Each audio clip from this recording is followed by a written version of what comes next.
EPA updates pesticide limits, but critics say risk is still understated.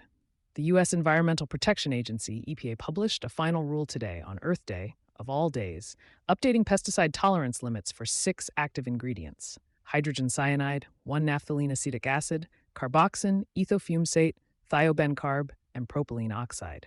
The rule, effective April 22, 2026, implements decisions the agency reached during its registration review process and applies to agricultural producers, food manufacturers, and pesticide manufacturers whose products or operations involve these compounds. The updates are largely technical, adjusting tolerance levels, revising commodity definitions, and aligning expiration dates.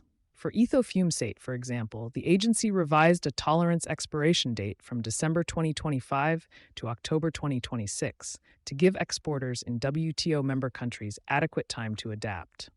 Several tolerances for thiobencarb were extended to cover new commodities, including celery, endive, and 2 types of lettuce, though the agency notes no current U.S. registrations exist for those uses.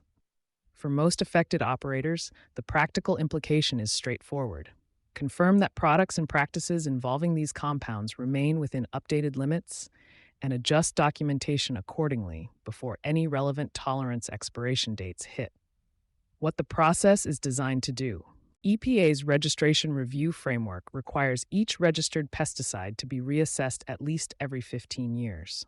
The stated goal is to ensure pesticides continue to meet safety standards as scientific understanding evolves.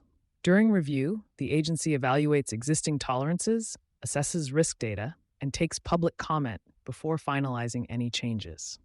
On this rule, EPA received 2 anonymous comments during the public comment period. One raised concerns about greenhouse gas, GHG, implications of pesticide production and use, specifically flagging fumigants like hydrogen cyanide. The other raised general safety concerns. The agency determined neither comment warranted changes to the proposed tolerance actions, citing the existing statutory framework and its own safety findings. Where the criticism is coming from. The rule arrives as academic researchers have raised pointed questions about how well the current system actually protects against risk, particularly for children.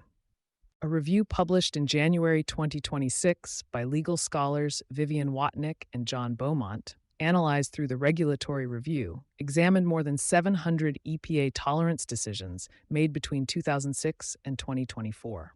Their finding was stark. EPA applied the 10-fold child safety factor required under the Food Quality Protection Act only about 15% of the time, and often reduced the factor downward when updating thresholds. The FQPA's 10-fold factor was designed as a protective buffer, decreasing allowable pesticide residues by 90% when data on child health risks is incomplete or concerning. Watnick and Beaumont argue the agency has applied it sparingly, in part due to limited expert input on tolerance decisions that originate from industry petitions rather than agency-initiated reviews. They also cite transparency gaps. Tolerance decisions are publicly available, but written in technical language that makes independent scrutiny difficult. The researchers' larger argument is that without a clear published framework for how EPA sets child safety factors, public accountability is limited. The recent elimination of Chevron deference by the Supreme Court may change that dynamic, they suggest, by giving courts more latitude to scrutinize EPA's technical judgments rather than simply deferring to them. What to watch? The June 22nd, 2026 deadline for filing objections or requesting hearings on today's rule is the near-term action date for any party with standing to challenge specific tolerance decisions. For EHS and compliance teams managing products in the affected categories, tracking tolerance expiration dates and ensuring sampling and documentation protocols are current is the operational priority.